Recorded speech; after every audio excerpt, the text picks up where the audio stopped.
Baiklah sahabat cerdas, kita akan melanjutkan pembahasan tentang cermin lengkung. Apa sih cermin lengkung itu? Ada yang tahu? Cermin lengkung itu adalah cermin yang tidak datar. Nah, itu adalah cermin lengkung. Cermin lengkung itu ada dua ya sahabat cerdas, cermin cekung dan cermin cembung. Nah, kita akan membahas tentang cermin cekung terlebih dahulu. Cermin cekung adalah cermin yang bentuknya itu seperti bagian dalam sendok makan, tahu ya? Bentuknya seperti U. Nah, itu cermin cekung. Nah, sifatnya itu mengumpulkan bayangan atau bisa disebut dengan konvergen. Cermin ini juga bisa disebut dengan cermin positif. Nah, ada nama lain lagi nih, sahabat cerdas. Cermin cekung itu bisa disebut dengan cermin konkav. Jadi, sahabat cerdas jangan bingung ya. Kalau seandainya menemukan cermin cekung, cermin konvergen, cermin positif, ataupun cermin konkav, itu semuanya sama. Nah, di sini kakak akan membahas tentang sinar-sinar istimewa pada cermin cekung dan nanti ada pembahasan tentang sifat bayangannya pada cermin cekung. Nah, di sini sinar-sinar istimewa terlebih dahulu. Nah, ada 3 sinar istimewa pada cermin cekung yang sahabat cerdas harus pahami. Yang pertama, sinar datang sejajar sumbu utama dipantulkan melalui titik fokus. Kalau penggambarannya seperti ini. Sinar datang sejajar sumbu utama dipantulkan melalui titik fokus. Itu adalah salah satu sinar istimewa pada cermin cekung. Yang kedua, sinar datang melalui titik fokus, ya kan? Melalui titik fokus dipantulkan sejajar sumbu utama. Dan yang terakhir, sinar datang melalui jari-jari kelengkungan dipantulkan kembali. Jadi kalau ada sinar melalui jari-jari kelengkungannya akan dipantulkan kembali. Baiklah sahabat, kita ke sifat-sifat bayangan pada cermin cekung. Oke, di sini sudah kakak gambarkan bagaimana ruang-ruang pada cermin cekung. Ada ruang 1, ada ruang 2, ruang 3, dan ruang 4. Ruang di depan cermin itu namanya ruang nyata. Kalau di belakang cermin namanya ruang maya. Nah, gimana kita menentukan letak benda dan letak bayangan, gitu kan? Yang pertama, jumlah ruang benda dan ruang bayangan itu harus berjumlah 5. Jadi kalau ruang benda ditambah ruang bayangan itu hasilnya 5. Misal bendanya di ruang 2, berarti bayangannya berapa? Biar jumlahnya 5, berarti 2 ditambah 3. Berarti bayangannya di ruang 3. Kalau bendanya di ruang 3, bayangannya di ruang 2. Karena 3 tambah 2, 5. Bendanya di ruang 1, bayangannya di ruang 4. Bisa ya, diikutin ya. Dan ini ada ketentuannya. Jika ruang bendanya lebih besar daripada ruang bayangannya, maka bayangannya diperkecil. Jadi misal ruang bendanya di 3, berarti bayangannya di mana? Di 2. 3 ke 2 mengecil. Nah, itu bisa dihafalinya seperti itu ya. Bendanya di ruang 2, berarti bayangannya di ruang 3. 2 ke 3 membesar, ya enggak? Bendanya di ruang 1, bayangannya di ruang 4. 1 ke 4 berarti membesar, gitu. Nah, ini kebalikannya ya. Jadi kalau ruang bendanya lebih kecil daripada ruang bayangannya diperbesar. Kalau ruang bendanya lebih besar daripada ruang bayangannya diperkecil. Nah, ini kita ada cara menentukan sifat bayangannya. Nah, tadi ya. Benda di ruang 1 berarti bayangan di ruang 4. Berarti sifat bayangan adalah maya. Kalau maya pasti tegak. Ingat-ingat ya.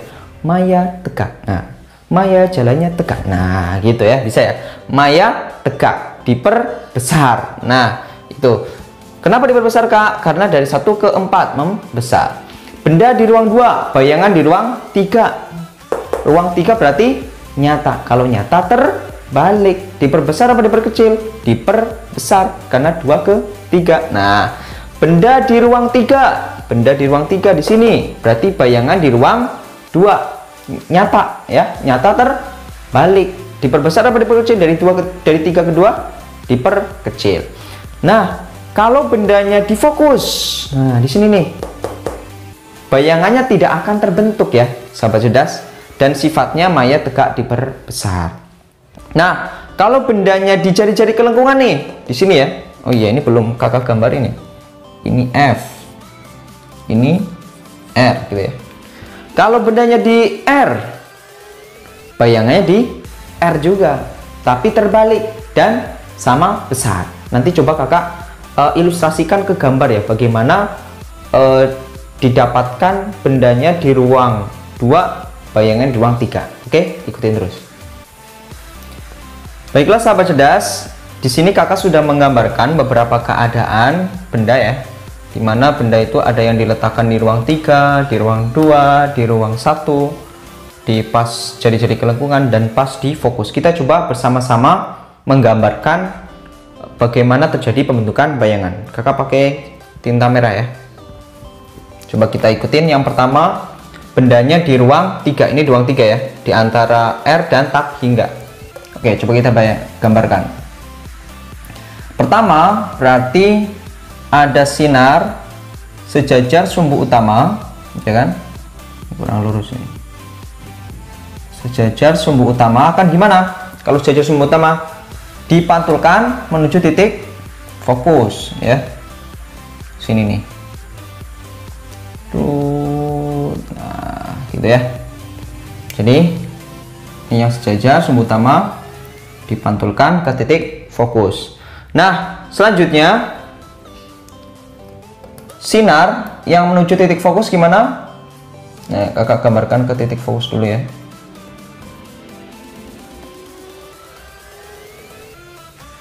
Titik fokus akan dipantulkan sejajar sumbu utama di sini. Nah, gitu ya. Jadi ini menuju titik fokus dipantulkan sejajar sumbu utama. Nah, ini kalau ke pusat kelengkungan ini mungkin agak menceng ya. Nah, kalau dari pusat kelengkungan akan dipantulkan kembali gitu ya. Ini misal ke sini. Nah, ini ke sana. Nah, ini adalah bayangannya di sini. Kita gambarkan ya.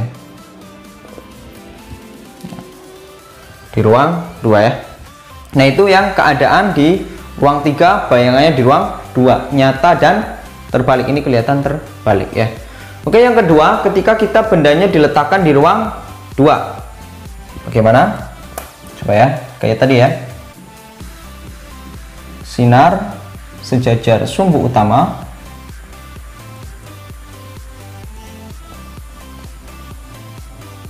sinar sejajar sumbu utama akan dipantulkan menuju titik fokus. Gini ya. Nah, terus mana lagi? Sinar menuju titik fokus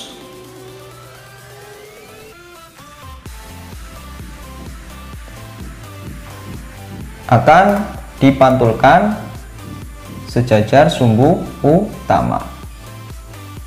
Nah, akhirnya terbentuklah bayangan ya. Dimana di perpotongannya?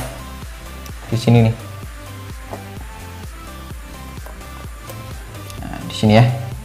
Oke, yang ketiga, kalau seandainya bendanya di titik di ruang 1 ya, antara fokus dan sini nih.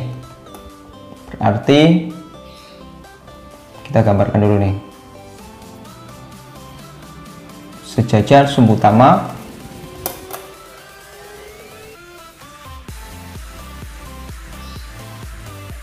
dipantulkan ke titik fokus, dan dari jari-jari kelengkungan ke benda sini ya. Nah, bendanya nanti di sini nih, perpotongan sini ya. Nah, itu bendanya maya, tegak, diperbesar. Yang selanjutnya bendanya di mana? Di pas jari-jari kelengkungan. Gimana gambarnya? Oke, ini bendanya ya. Kita langsung membentuk sinar-sinarnya aja. Pertama, oke, yang sejajar sumbu utama itu ya, akan dipantulkan ke titik fokus. Nah, terus yang menuju titik fokus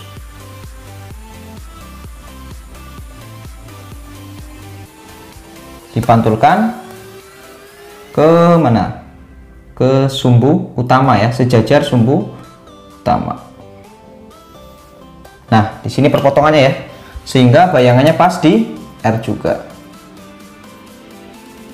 Nah, di sini ya. Yang terakhir,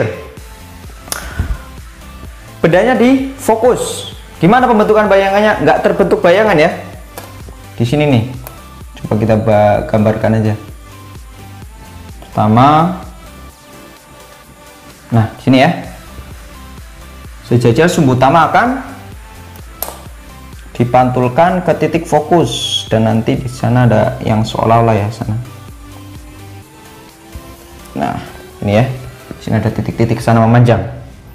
Nah, di sini jadi jari-jari kelengkungan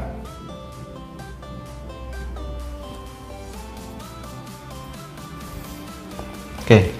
Nah, di sini nggak ada perpotongan ke sana, makanya nggak ada bayangan pada titik fokus kalau seandainya bendanya pas di titik fokus gitu. Baiklah sahabat cerdas, dalam video sebelumnya kita sudah membahas teori-teori tentang cermin cekung. Nah, sekarang kita coba membahas rumusnya ya, rumus-rumus tentang cermin cekung. Rumus ini nanti sebenarnya bisa digunakan di cermin cekung, lensa, cermin cembung, dan sebagainya. Cuman kita titik beratkan di sifat-sifatnya cermin cekung. Oke, yang pertama itu ada rumus tentang perbesaran. Nanti kita kan tahu tadi ada benda yang diperbesar atau diperkecil. Walaupun ini rumusnya perbesaran, bisa ini dikatakan perkecilan juga ya, kalau bendanya diperkecil. Nah, rumusnya adalah S aksen dibagi dengan S. S aksen di sini adalah jarak bayangan ke cermin, S itu adalah jarak benda ke cermin, atau bisa juga pakai H aksen per H. H aksen itu adalah tinggi bayangannya, sementara H di sini adalah tinggi benda, dan ini tanda mutlak karena perbesaran itu semuanya positif atau perkecilan itu positif. Cuman gimana Kak membedakan perbesaran perkecilnya? Kalau perbesaran berarti angkanya bulat, 2 kali ya kan, 3 kali. Kalau perkecilan gimana? Setengah kali, 1/3 kali, 1/4 kali, dan sebagainya. Nah, sekarang ke titik fokus. Nah, ini rumus umumnya yang sering dipakai ya. 1/F sama dengan 1/S plus 1/S aksen. Dimana F di sini adalah fokus cerminnya berapa ya. Dimana ketentuannya bahwa ada R ya, biasanya di situ kan ada R. R itu adalah 2 kalinya F. Jadi kalau R-nya itu 10 berarti F-nya 5. Kalau R-nya 30, F-nya 15, dan seterusnya. Dan perlu diketahui ya, dari tadi kan kita bahas sifat bayangannya ada maya, ada nyata. Ini hubungannya di rumus apa? Ingat, kalau S aksen maya itu negatif. Jadi kalau bendanya bayangannya bersifat maya, berarti S aksennya otomatis negatif. Walaupun di soal itu S aksennya dibilangnya cuma 2 cm, berarti kamu masukin angkanya di sini harus negatif karena di situ bayangannya maya. Tapi kalau bayangannya itu bersifat nyata berarti positif, dan perlu diketahui fokusnya juga harus positif karena dia namanya cermin positif. Tandanya di sini fokusnya positif. Oke, itu tentang cermin cekung, semoga bisa dipahami. Nanti kita lanjut ke soal-soal latihan ya. Baiklah sahabat cerdas, kakak punya soal yang bagus nih, soal SNMPTN tahun 2012. Sebuah cermin cekung mempunyai jari-jari kelengkungan 2 meter. Sebuah benda nyata diletakkan pada jarak 3 meter dari cermin. Jika tinggi benda tersebut adalah 10 cm, maka tinggi bayangannya adalah berapa? Baiklah sahabat cerdas, jika sahabat cerdas menemukan soal seperti ini, maka sahabat harus tahu triknya sebelum mengerjakannya. Karena terkadang kita tak perlu menghitung untuk menjawab soal-soal yang seperti ini. Oke, simak baik-baik ya. Kita gambarkan dulu letak bendanya pada cermin. Mungkin kurang lebih demikian. Dari gambar kita tahu bahwa benda diletakkan di ruang 3. Maka kalau kita ingat aturan ruang benda dan ruang bayangan, maka letak bayangan ada di ruang 2, karena jumlah ruang benda ditambah ruang bayangan harus 5. 2 tambah 3 5. Berarti ruang bayangannya di ruang 2. Nah, kalau kita tahu benda di ruang 3, bayangannya di ruang 2, maka kita harusnya tahu bendanya akan diperkecil karena dari 3 ke 2 mengecil. Ingat ya, ruang kalau lebih besar dan ruang benda kalau lebih besar daripada ruang bayangan, maka bendanya diperkecil. Nah, ruang 2 itu ada di mana? Di depan cermin, maka bayangannya adalah nyata. Kalau nyata pasti terbalik. Maka tanpa menghitungnya kita tahu bahwa jawabannya adalah E, karena yang diperkecil jawabannya hanya D dan E. Namun yang terbalik adalah yang E, 5 cm. Tapi kalau kita mau membuktikan dengan rumus, maka kita tuliskan dulu nih rumus-rumusnya. Ingat ya sahabat, jika kita ingin mencari perbesaran maka rumusnya ada 2. M sama dengan S aksen per S, atau bisa M sama dengan H aksen per H, dimana H aksen itu adalah tinggi bayangan, H tinggi mula-mula, S aksen adalah jarak bayangan ke cermin, dan S adalah jarak benda ke cermin. Nah, kita gunakan dua rumus ini menjadi satu, sehingga persamaannya menjadi S aksen per S sama dengan H aksen per H. Namun berhubung S aksennya belum ada, maka kita cari terlebih dahulu ya, lewat rumus 1/F sama dengan 1/S plus 1/S aksen. Kita masukkan angkanya 1/1 karena fokusnya 1, sama dengan 1/3 ditambah 1/S aksen.